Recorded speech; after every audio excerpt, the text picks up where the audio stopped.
Good morning business breakfast షోకి స్వాగతం.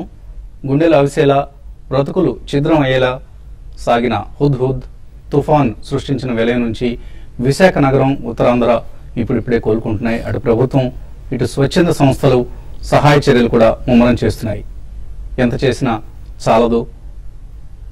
తెలుగువారి అభిమాన న్యూస్ ఛానల్ టీవీ5 ఉద్యోగులు అలాగే యాజమాన్యం మేము సైతం అంటూ ఉడతాభక్తిగా విశాఖ వాసులకు ఆహార పదార్థాలు, మంచినీరు తదితర నిత్యావసరాలు అందించే ప్రయత్నం యజ్ఞం సాగిస్తున్నారు.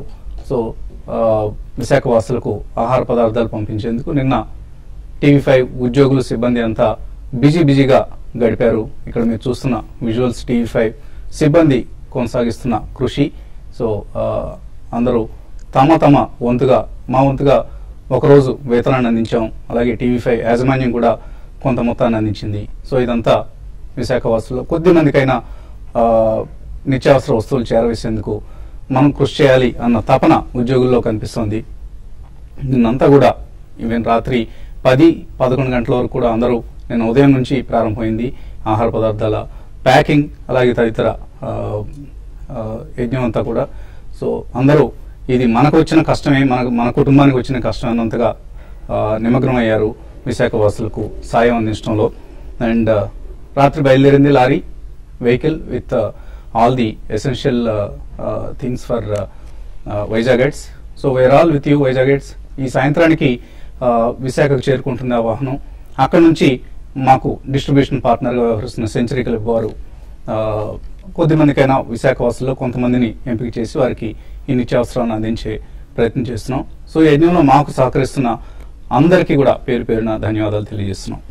ఇక మార్కెట్స్ విషయానికి వస్తే స్టాక్ మార్కెట్స్ గ్లోబల్ మార్కెట్స్ లో వీక్ ట్రెండ్ కొనసాగుతోంది. అయితే SGX నిఫ్టీ మాత్రం ఈ ఉదయం కొంత రికవరీని మనకు సూచిస్తోంది. 7,800 లెవెల్ను నిలబెట్టుకునేందుకు, నిన్న కోల్పోయిన 7,800 లెవెల్ను నిలబెట్టుకునేందుకు నిఫ్టీ ఈ ఉదయం ప్రయత్నించబోతోంది. అండ్ హైయర్ లెవెల్స్ దగ్గర ఫారిన్ ఇన్స్టిట్యూషనల్ ఇన్వెస్టర్స్ సెల్లింగ్ కొనసాగుతోంది. 3,650 కోట్ల రూపాయలు ఇప్పుడు దాకా అక్టోబర్లో ఫారిన్ ఇన్స్టిట్యూషనల్ ఇన్వెస్టర్స్ సాగించిన అమ్మకాల మొత్తం ఇది. సో సెప్టెంబర్లో FII ఫ్లోస్ అనగిలాయి. అక్టోబర్లో మరొక 3,650 కోట్ల రూపాయలు మైనస్ ఫిగర్ కనిపిస్తుంది. సో క్వాంటిటేటివ్ ఈజింగ్ ఉపసంహరణ ప్రభావం ఏంటి అన్నది ఇప్పటికి కానీ మనకు అర్థం కావట్లేదు. సో గ్లోబల్ గా ఒక సెల్ ఆఫ్ వస్తుంది. అక్టోబర్లో మనం ఇప్పుడు దాకా చూస్తే డౌ జోన్స్ 5% నష్టపోయింది, నాస్డాక్ 6% నష్టపోయింది, అలాగే S&P 500 6% నష్టపోయింది. సో ఈ క్వాంటిటేటివ్ ఈజింగ్ ఉపసంహరణ ప్రభావం గ్లోబల్ మార్కెట్స్ అన్నిటి మీద ఉంది. అలాగే ఎమర్జింగ్ మార్కెట్స్ మీద, మనలాంటి ఎమర్జింగ్ మార్కెట్స్ మీద కూడా కనిపిస్తుంది. ఈ 1 month లో చూస్తే మనకు నిఫ్టీ 2.33% నష్టపోయింది. ప్రధాన కారణం FII సెల్లింగ్ అని చెప్పాలి. ఎందుకంటే అంతకుముందు ఈ మార్కెట్స్ డ్రైవ్ చేసింది కూడా FIIs నుంచి వచ్చిన ఫండ్సే, FII లిక్విడిటీనే. ఇప్పుడు అది డ్రైవ్ అవుతూ ఉండడంతో మనకు అప్ ట్రెండ్ కు బ్రేక్ పడింది. దీని ఒక సింపుల్ కరెక్షన్ గా భావించలేం, కొంత సీరియస్ సెల్లింగ్ అనే భావించాలి. FIIs in case if they want to withdraw from the emerging markets because of lack of liquidity, అది కొంత సీరియస్ ఇంప్లికేషన్స్ కు దారితీసే ప్రమాదం కనిపిస్తుంది. సో ఈ అంశాన్ని జాగ్రత్తగా మనం ఎప్పటికప్పుడు అసెస్ చేసుకుంటూ, బేరీజ్ వేసుకుంటూ మన ఇన్వెస్ట్మెంట్ డెసిషన్స్ ను రివ్యూ చేసుకుంటూ ఉండాలి. సో కేర్ఫుల్ గా ఉండండి. టీవీ5 టీం మీకు ఎప్పటికప్పుడు అవసరమైన సహాయ సహకారాలు, సలహా సంప్రదింపులు అందించే ప్రయత్నం చేస్తుంది. ఇక మార్కెట్స్ పరిస్థితి గురించి మాట్లాడేందుకు మనతో అనలిస్ట్ సిద్ధంగా ఉన్నారు. సో నిన్నటి పతనం చూసాం. ఇన్ఫాక్ట్ ఓపెనింగ్ వీక్ గా ఉంటుంది అనుకున్నాం, కానీ closing was almost disaster. So చాలా వీక్ గా క్లోజ్ అయ్యాయి. ఒక సీరియస్ సెల్ ఆఫ్ కనిపించింది మనకు క్లోజింగ్ సమయానికి. నిఫ్టీ మోర్ దాన్ 100 పాయింట్స్ నష్టపోవడం చూసాం. సో ఈ ఉదయం వచ్చేదాన్ని ఒక డెడ్ క్యాట్ బౌన్స్ గా లేదా ఒక సకర్స్ ర్యాలీగా భావించాలా, లేకపోతే ఇక్కడ నుంచి ఇంకా వర్స్ట్ అయిపోయింది, నిఫ్టీ కావచ్చు, సెన్సెక్స్ కావచ్చు, కోలుకుంటాయని అనుకుంటున్నారా? Yeah, that will not be the case అండి. ఎందుకంటే డెఫినెట్లీ సెల్లింగ్ అనేది ఇంకా కొద్దిగా కంటిన్యూ అవుతుంది. అండ్ మనం లాస్ట్ ఫ్యూ డేస్ గా, ఆల్మోస్ట్ అబౌట్ 10-15 days గా we have absolutely right on dot. మనం నవంబర్ లో ఫస్ట్ అండ్ సెకండ్ వీక్ లో రిజల్ట్ సీజన్ అంతా అయిన తర్వాత కూడా మంచి ఆపర్చునిటీస్ వస్తాయి. ఈ లోపల market will be weaker to consolidation zone లో ఉంటుందని చెప్తూనే ఉన్నాం. We still maintain the same stand. So మనకి it's just only suckers rally అనండి లేకపోతే డెడ్ క్యాట్ బౌన్స్ అని, this is not the end అండి. పతనం అనేది ఇంకా అయిపోయింది అని మాత్రం మనం అనుకోలేము. Definitely I mean the weakness will continue for some more time, ఎందుకంటే కొన్ని చాలా మేజర్ లెవెల్స్ అనేది మార్కెట్ కట్ అవుతుంది. సో ఈ కారణం వలన I think going forward result season అయ్యేదాకా కూడా I don't think they will be a major uptrend. So మనకి slowly this will dwindle down only. కాబట్టి నెక్స్ట్ 10-15 days లో కూడా I don't think one should really attempt to put in bulk money. పెద్ద మొత్తం commit చేయాలంటే మాత్రం they can definitely wait అండి. But actually కొన్ని stocks maybe 1 or 2 stocks among the entire pack కొంచెం ఆశాజనకం ఒక్కొక్క రోజు ఉంటే కూడా అందులో ఎవరైనా ప్రాఫిట్స్ ఉంటే మాత్రం బుక్ చేయడానికి ప్రయత్నించండి. అడిషనల్ బ్యాంక్ మాత్రం except SIP through mutual fund route or maybe SIP through direct market route month on month చేసే వాళ్ళు తప్పించి I don't think one should commit bulk money. ఎందుకంటే ఎక్స్టర్నల్ క్యూస్ ఆర్ యూనో చాలా negative గా ఉన్నాయి. And మీరు ఇందాక మెన్షన్ చేసింది దట్స్ ఓన్లీ అక్టోబర్ మంత్ అండి. ఓవరాల్ గా చూస్తే from the highs almost Nasdaq and S&P have given away nearly 10% of the gains. 10% on the index in something like S&P and Nasdaq is a very dangerous sign. Actually 10 to 15% will definitely be a very bearish market సంకేతాలనే చెప్పుకోవాలి. And మనకి Europe పరంగా I don't think there is anything really positive. Europe also last 1 week has been giving up major gains, అంటే massive గా పడుతున్నాయి. So మనకి ఇవన్నీ చూసుకుంటే either from Japan or Far East or Europe or America ఏది కూడా ఆశాజనకంగా లేదు. Only positive news is that macros are slightly trying to get better. మనకి FII సెల్లింగ్ అనేది ఆగలేదు. క్రూడ్ పెట్రోలియం అనండి, కమోడిటీ ఈస్ క్రాకింగ్ అనండి, ఇవన్నీ they are definitely good signs అండి. But they will take time. Lag time అనేది మనకి at least 3 to 6 months ఉంటుంది. కాబట్టి ఈ కన్సాలిడేషన్ టు నెగటివ్ జోన్ లో ఇంకొద్ది రోజులు ఉండే అవకాశం ఉంది market. But one should wait and carefully monitor cautiously. In November 1st or 2nd week I think we'll get good opportunities to enter into the market. అక్కడ కొద్దిగా స్టెబిలిటీ అండ్ ప్రైస్ డిస్కవరీ అనేది జరగచ్చని ఆశపడుతూ ఉన్నాను. So HCL technologies Q1 results వస్తున్నాయి. Net profit 1873 crores అంచనాల కంటే చాలా చాలా మెరుగ్గా వచ్చింది. మార్కెట్స్ మేబీ 1750 crores ఆ రేంజ్ లో ఉంటాయంటున్నారు. కానీ 120 కోట్ల అప్సర్జ్ కనిపిస్తుంది అంచనాల కంటే కూడా. So HCL tech Q1 results చాలా మెరుగ్గా వెలువడుతున్నాయి. అయితే నిన్న TCS మార్కెట్ హౌస్ తర్వాత వెలువడ్డాయి TCS Q1 ఫలితాలు. TCS కొంత మిక్స్డ్ గా ఉన్నాయని చెప్పుకోవచ్చు. మార్జిన్స్ బెటర్ గా వచ్చాయి, కానీ ఇతర ఫిగర్స్ లో కొంత అక్కడక్కడ డిసప్పాయింట్మెంట్ కనిపించింది. అండ్ ప్రధానంగా నార్త్ అమెరికా నుంచి ఇతర యూరోపియన్ రీజన్స్ నుంచి కొంత బిజినెస్ లో డిసప్పాయింట్మెంట్ కనిపించింది. But HCL tech Q1 result మాత్రం చాలా చాలా పాజిటివ్ గా కనిపిస్తుంది. మరిన్ని వివరాలు ఇంకా మనకు అందుతున్నాయి. అండ్ నిఫ్టీకి సంబంధించి 7800 లెవెల్ ను తిరిగి ఇవాళ నిలబెట్టుకునేందుకు నిఫ్టీ ప్రయత్నం చేయబోతోంది. సో ట్రేడర్స్ ఎటువంటి పొజిషన్స్ తీసుకోవాలి? ఇప్పుడు ఉన్న వోల్టాలిటీ మార్కెట్ లో ట్రేడర్స్ పొజిషన్ అనేది ఏ రోజుకి ఆ రోజు అంటే ఓపెన్ పెట్టకుండా ఏ రోజుకి ఆ రోజు క్లోజ్ చేసుకోవడం చాలా వరకు బెటర్ అనిపిస్తుంది. నేనంటే మార్కెట్ సెకండ్ హాఫ్ లో అంటే 2:30 తర్వాత ఒక విపరీతమైన సెల్లింగ్ అప్పటి వరకు మార్నింగ్ ఒకవేళ ఒక 40-50 పాయింట్స్ అప్వర్డ్ ట్రెండ్ కనిపిస్తే సెల్ చేయాలా? వద్దండి. అంటే ఈ రోజు కొంచెం మార్కెట్ లో రికవరీ మోడ్ లో ఉండే అవకాశం ఎక్కువ ఉంది. ఎందుకంటే నేనంటే ఓవర్సోల్ తర్వాత కొన్ని సెక్టార్స్ లైక్ బ్యాంకింగ్ ఒకటి చాలా స్ట్రాంగ్ ఉన్నాయి. కాబట్టి బ్యాంకింగ్ అండ్ ఐటీలో కొన్ని ప్యాక్లు ఎప్పుడే అనుకున్న HCL టెక్నాలజీస్ లాంటి స్టాక్ ని బై చేసుకోవచ్చు. దాంతోపాటు ఫార్మా స్టాక్స్ లో కొంత లైక్ డాక్టర్ రెడ్డి ల్యాబ్స్ లాంటి దాంట్లో ఇంట్రాడే కోసం బై పొజిషన్ తీసుకోవచ్చు. అయితే ఓవరాల్ ట్రెండ్ పరంగా కొన్ని సెక్టర్లు మాత్రం హైయర్ లెవెల్ లో సెల్ చేయమని చెప్తాను. లైక్ కమాడిటీ స్టాక్స్, దాదాపు అన్ని కమాడిటీ స్టాక్స్ కూడా చాలా వీక్ ఉన్నాయి. అటువంటి స్టాక్స్ ని లైక్ టాటా స్టీల్ కానీ హిండాల్కో కానీ సెల్ చేయమన్నాను. బట్ ఈ రోజు విషయానికి వస్తే ఈ రోజు కొంచెం రికవరీ అనేది మార్కెట్ లో ఉండడానికి అవకాశం ఉంది. ఎందుకంటే నేను సెకండ్ హాఫ్ లో మార్కెట్ యూరోప్ మార్కెట్ లో మన మార్కెట్ క్లోజ్ చేయడానికి 140-150 పాయింట్స్ దాకా మైనస్ ఉన్నాయి. అవి రికవర్ అయ్యాయి. తర్వాత అక్కడ నుంచి డోజన్స్ కూడా -200 నుంచి రికవరీ కావడం చూసాము. కాబట్టి ఈ రోజు సెకండ్ హాఫ్ లో కూడా యూరోప్ మార్కెట్స్ కూడా స్ట్రాంగ్ ఉంటాయి. దాని దృష్టిలో పెట్టుకుంటే ఈ రోజు ఒక్కరోజు మాత్రం మార్కెట్స్ కొంచెం స్టడీగా ఉండే అవకాశం ఉంది. అయితే వోల్టాలిటీ అనేది ఇంట్రాడే వోల్టాలిటీ మార్కెట్స్ లో డెఫినెట్ గా ఉంటుంది. అయితే కరెంట్ అవర్స్ నుంచి ఒకే ఒక సెక్టర్ చాలా స్ట్రాంగ్ ఉన్న సెక్టర్ అని చెప్పొచ్చు. Bank sector and bank stocks అని కూడా. కాబట్టి అటువంటి బ్యాంక్ స్టాక్స్ లైక్ SBI ఒకటి ఈ రోజు ఒక అప్ ట్రెండ్ రావచ్చు, ఒక 40 to 50 రూపీస్. తర్వాత బ్యాంక్ నిఫ్టీ అని ఎవ్రీ డిప్ లో బై చేయమంటాను ఈ రోజుకి. తర్వాత షార్ట్ టర్మ్ కూడా. బట్ మీద అదర్ సెక్టర్ అన్ని కూడా చాలా వీక్ ఉన్నాయి. ఓవరాల్ ట్రెండ్ పరంగా చెప్పాలంటే sell and rallies. But even bank stocks లో మాత్రం బై అండ్ డిప్స్ అని చెప్తానండి.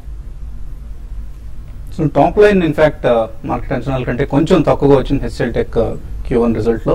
బట్ బాటమ్ లైన్ అనూహ్యంగా ఎక్కువ రావడం అంచనాల కంటే మెరుగ్గా వచ్చింది. సో ఇంకా పూర్తి వివరాలు అందాల్సి ఉంది. ఈలోగా కాలర్స్ లైన్ ఉన్నారు. ఫస్ట్ కాలర్ గుంటూరు నుంచి వెంకటేశ్వర్లు. హలో, గుడ్ మార్నింగ్ అండి వసంత్ గారు. మార్నింగ్ అండి. సార్ ఈ ఎఫ్ఐఎస్ ఇప్పుడు మన మార్కెట్ వచ్చేసి న్యూస్లన్నీ బాగానే ఉన్నాయి కదా, ఈ ఎఫ్ఐఎస్ ఇప్పుడు సెల్లింగ్ ఎందుకు చేస్తున్నారంటారు? తర్వాత బాలా గారు ప్రెసెంట్ అయితే బల్క్ మనీ బై చేయొద్దు, కొంచెం వెయిట్ చేయమన్నారంటే మార్కెట్ ఇంకా కరెక్షన్ ఉందంటారు. కరెక్షన్ ఉంటే ఎంతవరకు డౌన్ సైడ్ రావచ్చు. తర్వాత లక్ష్మీవిలాస్ బ్యాంక్ వచ్చేసి మార్కెట్ పడుతున్నా కానీ స్టాక్ పడకుండా అలానే ఉంది, ఇక్కడ ఏదైనా బై చేసుకోవచ్చా? తర్వాత కేపీఐకి వచ్చేసి 162లో నేను బై చేశానండి, రిజల్ట్స్ దాకా హోల్డ్ చేసుకోవచ్చా? లక్ష్మీవిలాస్ బ్యాంక్ అండ్ కేపీఐటి రెండు హోల్డ్ చేయొచ్చా? Yeah, I think you can hold on the Lakshmi Vilas Bank. Actually, rights issue ఒకటి అయింది last year, and most of the private sector banks కంటే భిన్నంగా ఇది అంతగా పార్టిసిపేట్ చేయలేదు. Even KPIT they are strong in maybe engineering sector, IT ఇందులో అండి. అది కూడా మేజర్ పార్టిసిపేషన్ అనేది చేయలేదు last few. In fact it was slightly negative.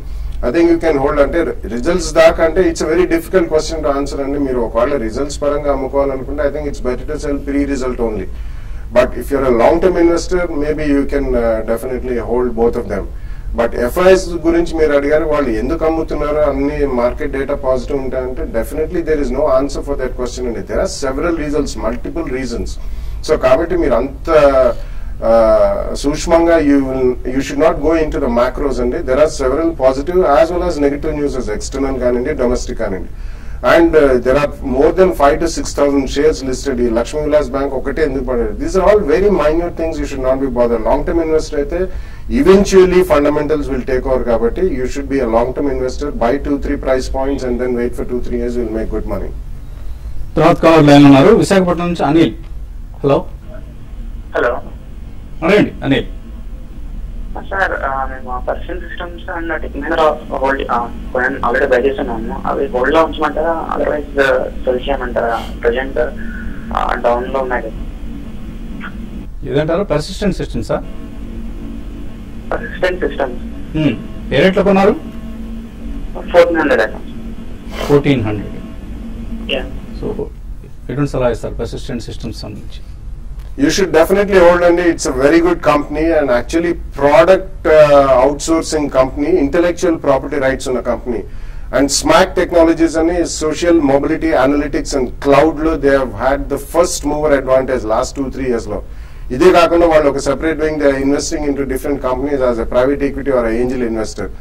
Overall business model is very good, promoters are excellent, company is very good. Swalpanga react and maybe 50-70 rupees, you should definitely hold on to it. So profits అంచనాల కంటే మించాయి, but మిగతా అంశాల్లో HCl tech result సోసోగా ఉంది. So కొన్ని అంశాల్లో ఫ్లాట్గా ఉంది. Margins there is slight improvement, almost 0.7% అంచనాల కంటే బెటర్గా రావడం జరిగింది. అండ్ షేర్ హోల్డర్స్కి ₹6 డివిడెండ్ ప్రకటించింది హెచ్సిఎల్ టెక్నాలజీస్. ఇన్వెస్టర్స్ నుంచి కాల్స్ కొనసాగించబోయే ముందు సెల్కాన్ మొబైల్ బిజినెస్ బ్రేక్ఫాస్ట్ షోలో చిన్న బ్రేక్.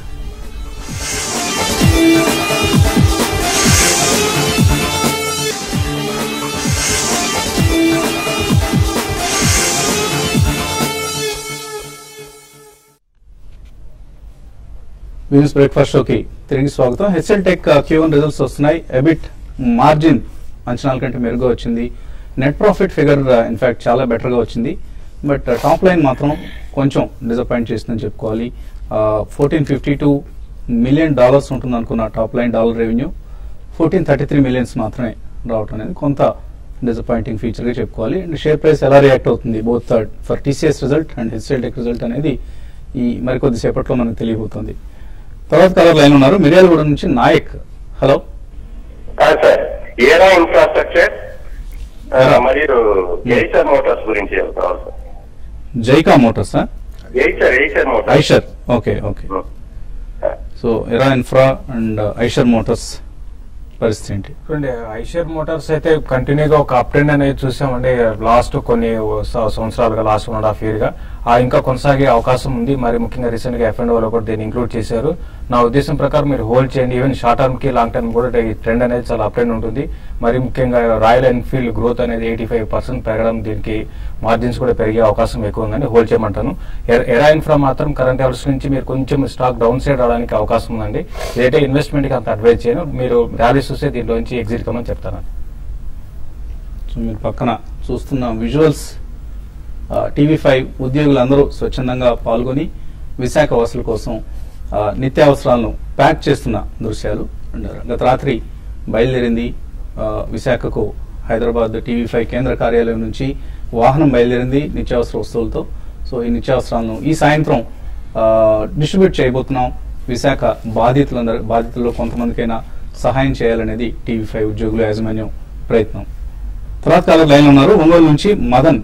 హలో సార్, నమస్తే సార్. నమస్తే అండి, అడగండి సార్. HDFC 1090లో 200 షేర్స్ ఉన్నాయి సార్. ప్రస్తుతం చాలా డౌన్ అయ్యింది. ఎలా?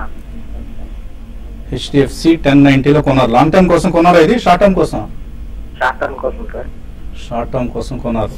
ఎటువంటి సలహా ఇస్తారు? చూడండి, HDFC మీరు అయితే కొంత వీక్ గా ఉందండి. అయితే మార్కెట్ మొత్తం కూడా మనం చూస్తున్నాం లాస్ట్ ఒక 1 month నుంచి హై నుంచి దగ్గర చూసుకుంటే 400 points దాకా పడింది. HDFC కంపేర్ చేసుకుంటే అదర్ స్టాక్స్ అదర్ సెక్టర్స్ తో కంపేర్ చేసుకుంటే తక్కువ పడిందని చెప్పొచ్చు. మీరు హోల్డ్ చేయండి.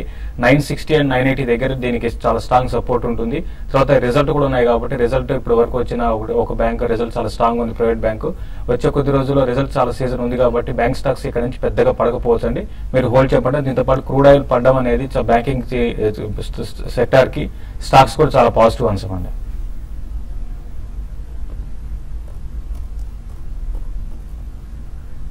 కాలర్ లైన్ ఉన్నారు. హలో సార్, నమస్కారం అండి. నమస్తే అండి, అడగండి సార్, నేను బాలగారు క్వశ్చన్ గా ఉన్నానండి. వసంత్ గారు, అడగండి. జై భారత్ మారుతి అనేది మళ్ళీ జై భారత్ జేబీఎం ఆటో కాంపోనెంట్స్ లాగా అవబోతుందా? అంటే మేము ఇది స్టే ఇన్వెస్టెడ్ లిస్ట్ లో ఉంచుకోవచ్చా? ఏం చెప్పండి సార్. అంటే ఇది 200 shares నా దగ్గర ఆల్రెడీ 150 ఉన్నాయి. ఇంకా ఎక్వైర్ చేయాలనుకుంటున్నాను. ఏమంటారు బాగా చెప్పండి సార్. 3 years కోసం అండి. జై భారత్ మారుతి ఇంకా కొనుక్కోవచ్చు, యాడ్ చేసుకోవచ్చు ఆయన. యాక్చువల్లీ అది 3 days కంటిన్యూస్లీ 10% సర్క్యూట్ లో ఉందండి. నిన్న కూడా క్లోజింగ్ లో కూడా ఆల్మోస్ట్ అబౌట్ 78,000 షేర్స్ సర్క్యూట్ లో ఉన్నాయి. So will it be another JBMA? Definitely no అండి. ఎందుకంటే Jai Bharat Maruti is only a constant supplier to Maruti Suzuki limited. Almost 85% of the production goes for Maruti Suzuki. Recently వాళ్ళు సియాజ్ అండ్ ఫెస్టివల్ సీజన్ లో additional cars booking అనేది అయింది కాబట్టి వచ్చే 1 or 2 quarters or maybe future growth అనేది decent గా ఉంటుంది. But it cannot B JBMA. ఎందుకంటే JBM auto caters to almost I think all the automobile companies, 2-wheelers, 3-wheelers, 4-wheelers, trucks, LCVs, HCVs అవన్నీ. ఈ కాంటెక్స్ట్ లో it's a good company, already ఉన్నాయన్నారు కాబట్టి మీరు ఈ సర్క్యూట్ లో ఉంది. Do not chase the stock అండి. కొద్దిగా 175 to 200 జోన్ లో I think you should book some profit and wait for it to cool down. Overall గా మీకు you may get about 15 to 18% or 18-20% return. But it cannot be a JBM auto. Subhan Vijayawada నుంచి. Hello hello Subhan, అడగండి. నమస్తే sir. నమస్తే sir, Marksans pharma అనేది మంచి company sir, కొనుక్కోవచ్చా అది? Marksans pharma ఎందుకు ఇంట్రెస్ట్ చూపిస్తున్నారు ఈ కంపెనీ కౌంటర్ మీద? అంటే అది ₹1 నుంచి ఇలా 70 రూపీస్ వచ్చింది సార్. అది ప్రజెంట్ మళ్ళీ అంత వాల్యూమ్స్ ఎక్కువ ఉన్నాయి, బాగా ఫార్మా ప్రాఫిట్స్ ఎక్కువ వస్తున్నాయి ప్రస్తుతానికి. సో ఓన్లీ ట్రేడింగ్ ఇంట్రెస్టా? ఎంతకాలం హోల్డ్ చేస్తారు? అంటే ట్రేడింగ్ అనే కదా, ఇన్వెస్ట్మెంట్ కోసమే అడుగుతున్నా. ఇన్వెస్ట్మెంట్ కోసం, లాంగ్ టర్మ్ కోసం ఉపయోగపడే స్టాక్ అనేది మార్క్సన్స్. అంటే లాంగ్ టర్మ్ కోసం ఉపయోగపడే స్టాక్ అండి. అయితే ఇది కొంచెం ఎక్స్పెన్సివ్ స్టాక్ అండి. రీసెంట్ గా మీరే అన్నారు చాలా బాగా పెరిగిన స్టాక్. రిజల్ట్ కూడా చాలా బాగానే ఉన్నాయండి. మీరు హోల్డ్ చేయండి, లాంగ్ టర్మ్ కోసం హోల్డ్ చేయండి. అంటే ఇమీడియట్ గా అయితే కొంచెం హైయర్ లెవెల్లో పెద్దగా పెరగకపోవచ్చు అండి. బట్ టైం పడుతుంది ఇంకా పెరగడానికి లెవెల్స్ నుంచి. మీరు హోల్డ్ చేయమని చెప్తారండి. లాస్ట్ కాలర్ లైన్ ఉన్నారు గుంటూరు నుంచి వెంకట్రావు. హలో హలో, అడగండి వెంకట్రావు గారు. నమస్తే సార్. నేను కొత్తగా ఇన్వెస్ట్ చేయాలనుకున్నాను. SBI RIL LNTలో ఇన్వెస్ట్ చేయాలనుకున్నాను. దాని గురించి చెప్తారా? SBI RIL LNTలో కొత్తగా అంటే మీరు ఇంతకుముందు ఎప్పుడైనా ఇన్వెస్ట్ చేసిన అనుభవం ఉందా? ఉంది సార్, ఇంతకుముందు అనుభవం ఉంది. ఆ అనుభవంతో మళ్ళీ ఈసారి కొత్తగా ఎంటర్ అవ్వాలనుకున్నాను. కొద్దిగా లో రేట్ వచ్చిన తర్వాత కొందామనండి వెయిట్ చేసి. ఈ అంటే లాంగ్ టర్మ్ యూజ్ కొందాం అనుకుంటున్నాను కోసం ఈ కరెక్షన్ లో వీటిలో ఎంటర్ కావచ్చా? నాట్ ఎ బ్యాడ్ ఐడియా అండి. రీజనబుల్లీ గుడ్ స్టాక్స్ కాబట్టి వీటిలో మీకు చాలా గ్రాడ్యువల్ అప్రిసియేషన్ అనేది వస్తుంది. But selection wise all 3 are good stocks కాబట్టి మీరు వెయిట్ చేసి కొద్దిగా పడ్డ తర్వాత కొందాం అంటున్నారు కాబట్టి ద బెస్ట్ వే, మీరు లాంగ్ టర్మ్ అంటున్నారు కాబట్టి ఎస్ఐపి ద్వారా చేసుకోండి. ఒకవేళ 3 to 5% పడితే అడిషనల్ గా మీరు కొంచెం అమౌంట్ పెట్టి అడిషనల్ షేర్స్ కొనండి. But otherwise you can start buying and month on month about 6 months కొనండి. 6 months to 1 year. Definitely over the next 2-3 years will make very good money in all the 3 counters. Uma Maheshwari mail పంపించారు. Sujana steels ₹3.80 10,000 షేర్లు కొన్నారు, ఏం చేయాలి? 10,000 కొన్నా 20,000 కొన్నా ₹3 షేర్లో పెద్దగా సలహా ఇచ్చేందుకు ఏముండదండి. Penny stock, fundamentally very weak company. Come out of the stock and enter into a fundamentally strong company. Viatech Wabag ₹1680 కొన్నారు, రావు. అలాగే ఫైజర్ 1665 కొన్నారు, ఏం చేయాలి? రెండు కూడా హోల్డ్ చేయమని చెప్తాను. రెండు కూడా మంచి స్టాక్స్ అనేది హోల్డ్ చేయొచ్చు. రామకృష్ణ అడుగుతున్నారు, కరెంట్ మార్కెట్ ప్రైస్ లో 2 మిడ్ క్యాప్ స్టాక్స్ ను ఈ కరెక్షన్ లో సజెస్ట్ చేయమంటున్నారు. Yeah, I think we can buy JB Chemicals and then నిన్న కూడా there was a slight correction in that stock. Pharmaceuticals లో ఉన్న వాటిలో it's a good company with very good expansion. So at about 210-215 zone లో I think you can buy that stock అండి. And maybe auto ancillary లో on correction you can buy J Bharat Maruti. అది completely 3 days circuit లో ఉంది, but కొద్దిగా correction అయినాక you can buy. HCL Tech futures కొనొచ్చా? TCS కూడా futures position already ఉంది, హోల్డ్ చేయొచ్చా? మంజునాథ్ అడుగుతున్నారు. హెచ్సిఎల్ అయితే రిజల్ట్ ఇప్పుడే మనం చూసామంటే ప్రాఫిట్స్ కొంచెం ఇంప్రూవ్ అయినా. ఏదైనా కూడా స్టాక్ నిన్న ఆల్రెడీ 4% కరెక్ట్ అయింది కాబట్టి మీరు 620 కొంచెం ఈ రోజు ఓపెనింగ్ 1640 పైన ఉంటే క్యాష్ లో మీరు బై చేసుకోవచ్చు అండి. టీసీఎస్ మాత్రం ఈ రోజు కొంచెం వీక్ గా ఓపెన్ కావడానికి అవకాశం ఉందండి. హరినాథ్ రెడ్డి అడుగుతున్నారు, Kirloskar oil engines ₹1 lakh invest చేద్దాం అనుకుంటున్నారు ఇందులో. అలాగే గ్రూప్ ఫైనాన్స్ లో కూడా Q2 రిజల్ట్స్ ఎలా ఉంటాయి, ఫండమెంటల్ ఎలా ఉన్నాయి కంపెనీస్? యా, గ్రూప్ ఫైనాన్స్ అనేది it's a very steady stock అండి. అంత మీకు మేజర్ అప్రిసియేషన్ అనేది అంటే it's a very good company పరంగా. కాబట్టి మీరు ఒకవేళ Q2 రిజల్ట్స్ మీద డోంట్ స్పెక్యులేట్ అండి. లాంగ్ టర్మ్ అయితే you can definitely buy the stock in 2 or 3 price points. Kirloskar oil అనేది it's actually a very strong company. వాళ్ళు యాక్చువల్లీ పంప్ సెట్స్ కి సంబంధించి మోటార్స్ అవన్నీ కూడా చేస్తారు. బట్ ఇది చాలా లో ఈక్విటీ అండ్ లో బీటా స్టాక్ అండి, చాలా తక్కువ ట్రేడ్ అవుతుంది. అటువంటిది మీరు గమనించి you can buy the stock with at least 2 year view. గ్రంథి లక్ష్మి TV5 ప్రయత్నాన్ని అభినందిస్తున్నారు. థ్యాంక్ యూ వెరీ మచ్ అండి. విజయ్ ఇటుకల అడుగుతున్నారు, F&O లో తీసుకుందాం అనుకుంటున్నారు TCS కాల్ ఆప్షన్ 2800 తీసుకోవచ్చు ఇవాళ? ఇప్పుడే చెప్పడం జరిగిందండి. కొంచెం టీసీఎస్ మాత్రం ఈ రోజు కొంచెం వీక్ గా ఉండే అవకాశం ఉందండి. 2660 పైన కానీ సస్టైన్ కాగలిగితే మీరు బై చేయండి అండి 28 కాల్ ఆప్షన్. బట్ నేను అనుకోవడం కాల్ ఆప్షన్ బై చేయకపోవడం ఉత్తమం అండి. మౌనిక అడుగుతున్నారు, Apollo tyres, bank of Baroda, state bank of India trading ఎలా ఉంటాయి ఈరోజు ఇంట్రాడే కోసం ఆర్ 1 week పొజిషనల్ కాల్స్ గా? 1 week పొజిషన్ కాల్ గా మీరు ఎస్బీఐ ఒకటి మీరు చెప్పిన వాటిలో ఎస్బీఐ బై చేయమంటాను. అపోలో టైర్స్ మాత్రం కొంచెం కరెక్షన్ లో ఉందండి. అరౌండ్ 200 ఆ లెవెల్ కి వచ్చినప్పుడు మీరు పిక్ చేసుకోమంటానండి. Nagaraju Berger paints long term వ్యూతో తీసుకోవచ్చా? డెఫినెట్ గా అండి. You buy it in 2 price points అండి. మేబీ అబౌట్ 5 to 10% కరెక్షన్ మధ్యలో you buy it at the second price point. It's a good idea, go ahead and buy. And Nagalakshmi Info shares ఇవాళ కొంటే bonus షేర్లు వస్తాయని అడుగుతున్నారు. ఇంకా కంబోనస్ అండి, రికార్డ్ డేట్ ఇవ్వలేదు. సో డెఫినెట్ గా వస్తాయి, కొనుక్కోవచ్చు మీరు. మాణిక్యాల రావు జేకే టైర్స్ 520 కొన్నారు, హోల్డ్ ఆర్ సెల్? హోల్డ్ చేయమని చెప్తానండి. సో హోల్డ్ చేయండి. ఇంకా చాలా మెయిల్స్ మిగిలిపోయి కానీ సమయం కూడా మించిపోయింది. ఇది ఇవాల్టి Celkon mobile business breakfast show. మధ్యాహ్నం 1:30కు మళ్ళీ స్మార్ట్ న్యూస్ లో కలుద్దాం.